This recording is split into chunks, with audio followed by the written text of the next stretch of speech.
안녕하세요. 한국외국어대학교의 김용련입니다. 반갑습니다, 여러분. 항상 이렇게 그 마을교육 공동체 그 논의를 할 때, 오늘처럼, 오늘도 예외가 아니지 않습니까? 오늘처럼 이렇게 많은 분들이 와주세요. 그만큼 마을교육 공동체에 대한 관심과 열의가 뜨겁습니다.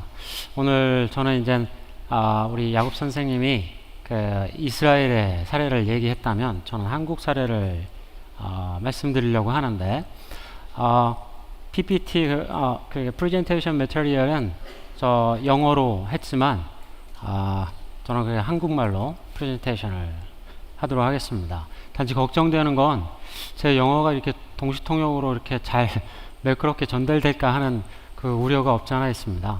제가 한국말을 못하는 사람은 아닌데요, 외국어로서 한국어는 조금 자신이 없습니다. 왜냐하면 저희 그 외국 학생들이 있는데 저는 이제 케어해 준다고 누구 말이 제일 어렵냐고 하면은 바로 너랍니다. 제 말이 제 그 한국말로 전달이 잘 안 되는 것 같아요, 외국 분들한테. 그리고 오늘 이 자리에 많은 외국 분들이 와주셔서 또 한번 감사의 말씀을 드리면서 시작을 하도록 하겠습니다. 저희가 마을교육 공동체가 지금의 모습으로 이 한국 사회에서 있어 왔던 일련의 과정들 혹은 역사들이 짧게나마 있습니다.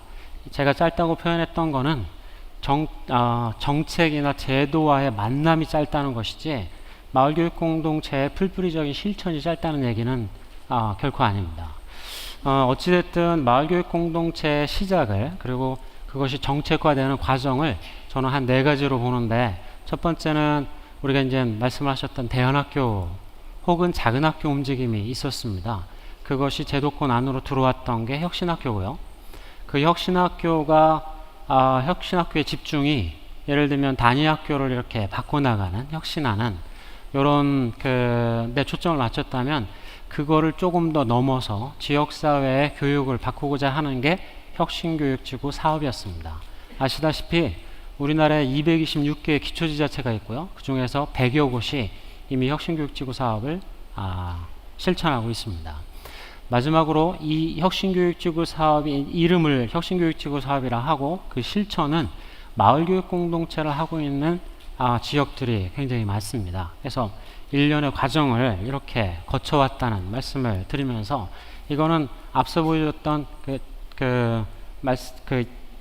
표를 풀어서 쓴 건데, 그러면은 혁신교육 작은 학교 혹은 대안학교부터 시작했던 그들의 흐름 혹은 교육 실천이 어떤 모습이었냐면, 간단히 말씀드리면은 지극히 생태적이었습니다. 그리고 학생 중심적이었고, 민주적이고 참여적이고, 그리고 지역사회에 기반한 교육들을 실천을 해왔습니다. 그리고 혁신학교가 이걸 제도권 안으로 데려온 것이죠. 그리고 혁신교육지구 사업을 통해서 이제는 마을교육 공동체로 이렇게 승화시키고 있는 과정에 우리가 놓여 있습니다. 제가 여기서 Decentered Networking이라는 표현을 썼는데요, 굳이 한국말로 옮기자면 이런 것 같아요. 중심화된 그 묶음 혹은 탈중심적 연대. 제 표현은 아니고요, 사실은 마이클 애플이 쓰는 표현이었는데, Decentered Organization 정도가 될 것 같습니다. 왜 굳이 Decentered냐면요, 그동안 교육 정책이라는 게 혹은 제도라는 게 주체가 있었고 중심이 있었죠. 근데 마을교육 공동체는 그와 같지 않다는 겁니다. 그래서 많은 사람, 다자 간의 교육 주체가 참여하는 것이고, 그들에는 주도하는 누가 있는 것이 아니라 모두에 의해서 움직여지는 그런 교육 흐름이다라는 말씀을 드릴 수가 있을 것 같습니다. 마을교육 공동체에 대한 의미를, 제가 강연을 하러 많이 다닙니다. 전국을 다니는데 2시간짜리거든요. 오늘 저한테 주어진 시간은 이제 지금으로부터 한 15분 정도 남은 것 같습니다. 어쨌든 마을교육 공동체를 조금 설명을 제가 일반적 의미로, 그 다음에 사회적 의미, 비례적 의미로 이렇게 설명을 드리고자 합니다. 마을교육 공동체의 실천적 의미는 3가지로 이제는 많이 보편화된 표현들입니다. 지역사회가 아이들을 혹은 청소년들을 다 같이 키우는 겁니다. 그 얘기는 지역사회에 있는 많은 사람들이, 주민들이 교육자가 될 수 있고, 그 다음에 관찰자가 될 수 있고, 또 청소년 교육을 위한, 성장을 위한 조력자가 될 수 있다는 것입니다. 그게 마을교육 공동체입니다. 그리고 두 번째는 마을을 학생들의 배움터로 갖고 나가는 것, 이것도 마을교육 공동체입니다. 그거는 주민들의 노력이고 또 제도권의 노력이 필요한 부분이겠죠. 마지막으로 궁극적으로 마을교육 공동체로서 뭘 하려고 하는 거냐? 주민을 키우는 겁니다. 그 지역의 주민을 키우는 거고요. 물론 21세기에서 때로는 국민에 대한 부분이 있을 수 있습니다. 우리가 자꾸 지역 주민을 키우자고 하면 국민하고 조금은 배치되는 개념이냐? 여전히 만약에 21세기 이 시점에서 국민을 위한 교육이 필요하다면 그건 다른 걸로 하시면 됩니다. 그동안 해왔던. 그런데 마을교육 공동체라는 표현으로 우리가 하려고 한 건 소박한 거예요. 지역의 주민을 키우고자 하는 겁니다. 그리고 그 주민들을 위한 교육, 주민이라는 건 꼭 청소년뿐만 아니라요. 우리 성인들도 포함되는 개념입니다. 그래서 마을교육 공동체 실천적 그리고 궁극적인 목표는 사실은 주민을 키우는 것이다. 그리고 그걸 우리는 요즘 말로 민주적 시민교육이라고 할 수 있는 것이죠. 그거는 또 국민과 다른 개념은 아닐 겁니다. 마을교육 공동체가 갖는 시대적 의미는요, 이런 식으로 저는 생각을 해봤습니다. 마을교육 공동체 혹은 지역과 학교가 함께하는 것이 오늘만의 노력은 아닙니다. 과거에도 평생교육이라는 이름으로 지역사회 교육이라는 이름으로 항상 있어 왔던 겁니다. 근데 지금의 이것이 마을교육 공동체가 과거의 그것과 다른 거는요, 일반 사회에서 이루어지고 있는 사회적 변화와 궤적을 같이 한다는 겁니다. 그럼 일반 사회에서 무슨 일이 벌어지고 있냐면 여러분이 흔히 들으셨던 지역균형 발전, 마을 공동체, 도시재생, 마을 만들기 이런 표현들이 있습니다. 또 한편으로는 사회적 경제, 공유경제 혹은 골목길 자본론, 협동조합 이런 것들이 지금 활발하게 전개되고 있죠. 마을교육 공동체는 그들과 궤적을 같이 하는 겁니다. 이들의 공통점은요, 지역의 토대적 역량을 키우는 겁니다. 다시 말해서 지역의 사회적 자본, 그러니까 소셜 캐피탈이라는 사회적 자본을 축적하고자 하는 것이고, 이를 위해서 공동체적이고 생태적인 접근을 하는 것이 이들 간의 공통점이에요. 그리고 마을교육 공동체도 이러한 흐름에서 예외가 아닙니다. 이 마을교육 공동체가 갖는 이 시대의 사회적인 의미를 저는 이렇게 생각을 해봤고요. 또 미래교육에 대한 부분인데요. 마을교육 공동체를 이렇게 얘기하면 오늘과 같이 이렇게 열정적인 관심을 갖고 계시지 않습니까? 왜 그럴까요? 저는 마을교육 공동체가 우리가 지금 미래교육에 대한 지표, 지향을 찾고자 하는 이 시점에서 그에 대한 대안 혹은 일종의 해답을 제공하고 있다고 봅니다. 마을교육 공동체라는 이름으로 아이들이 어떤 실천을 하고 있냐면 학교의 울타리를 넘나들면서 배우고 있습니다. 또 지역의 경계를 허물면서 아이들의 배움 실천을 하고 있습니다. 이걸 보면서 우리는 교육이 이래야 되는 거 아니야? 만약에 미래교육이라고 했을 때 어떤 모습을 지금과 같은 어떤 입시체제의 변화를 추구한다고 했을 때 그 모습이 어떤 것일까? 라는 겁니다. 제가 보는 미래교육의 환경은 지금과 같은 조직, 소위 말하는 오르가니제이션, 조직이 아니라요, 플랫폼과 같은 네트워크예요. 근데 이 얘기를 지금 야곱 선생님이 해주고 계세요. 네트워크, 그러니까 교실에서의 네트워크, 이게 확장돼서 지역에서의 네트워크, 도시에서의 네트워크, 그리고 도시 간의 네트워크. 지금 아이들이 배우는 거는요, 과거처럼 지식을 습득하는 방식이 아닙니다. 그들의 배움 네트워크를 확장하는 개념이에요. 오늘 이 자리에서 다 설명을 드릴 수는 없겠지만요, 마을교육 공동체를 통해서 아이들이 실천하는 배움을 여러분들이 그 사례들을 보시면 이 아이들이 지금 네트워크를 확장하고 있구나. 그게 의정부에서, 시흥에서, 어디 완주에서, 그 다음에 홍동에서 이런 일이 이렇게 벌어지고 있구나를 느끼시게 될 겁니다. 이건 미래교육의 한 지향입니다. 그리고 우리가 이렇게 하는 것이 미래교육, 우리가 추구하고자 하는 본질적인 방향 아니야? 라는 기대와 희망이 있는 겁니다. 그래서 이런 관심들이 지대하게 이루어지고 있다고 봅니다.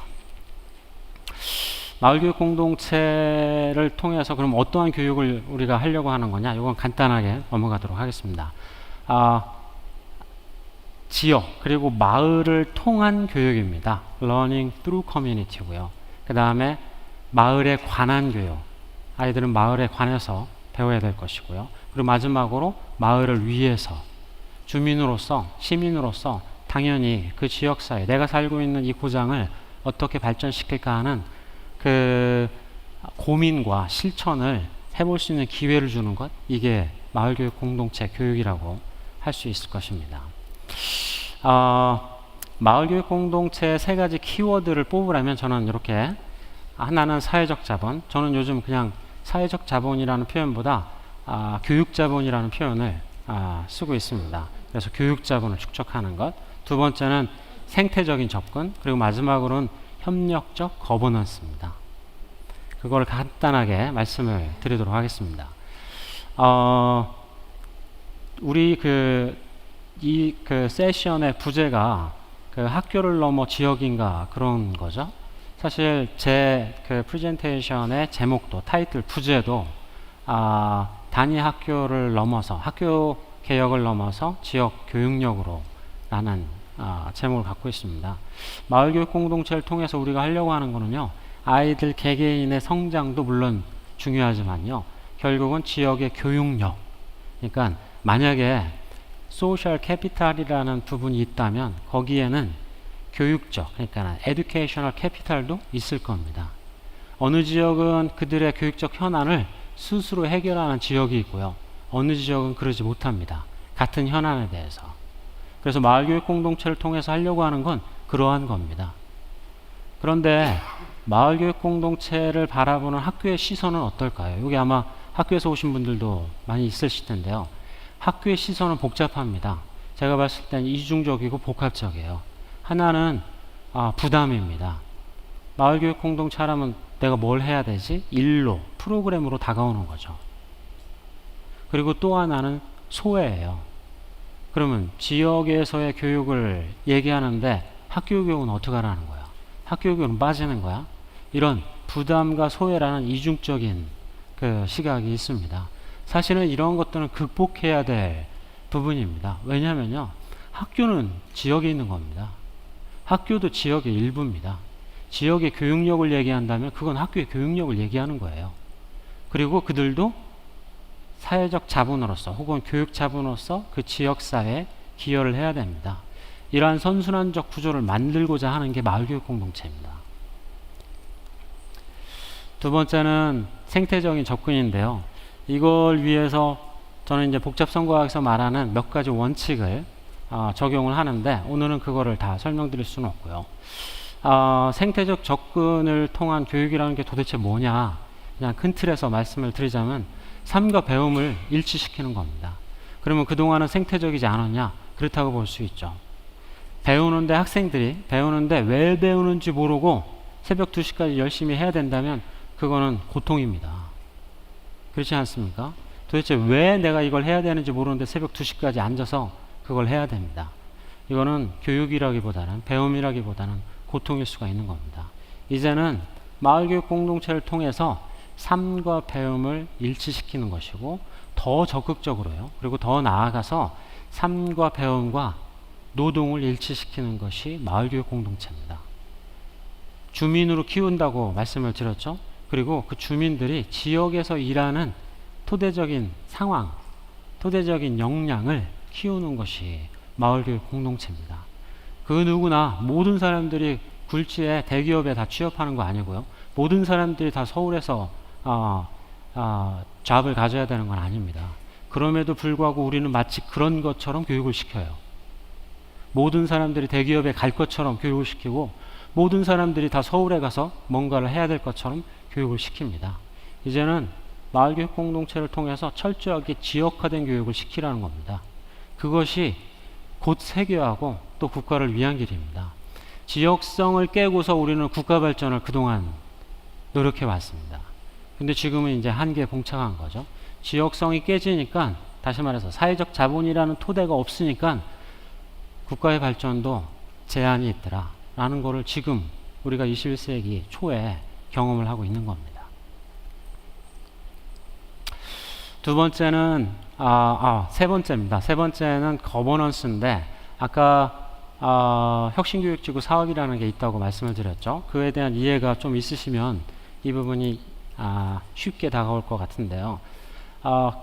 교육자치, 우리나라는 교육자치와 일반자치가 분리되어 있지 않습니까? 그래서 교육자치와 일반자치가 유기적으로 화합하고 협력할 수 있는 계기를 마련했던 게 혁신교육지구 사업입니다. 교육이라는 이름으로. 그 혁신교육지구 사업을 통해서 우리가 소위 말하는 협력적 거버넌스라는 체계를 처음으로 이렇게 도입할 수가 있었습니다.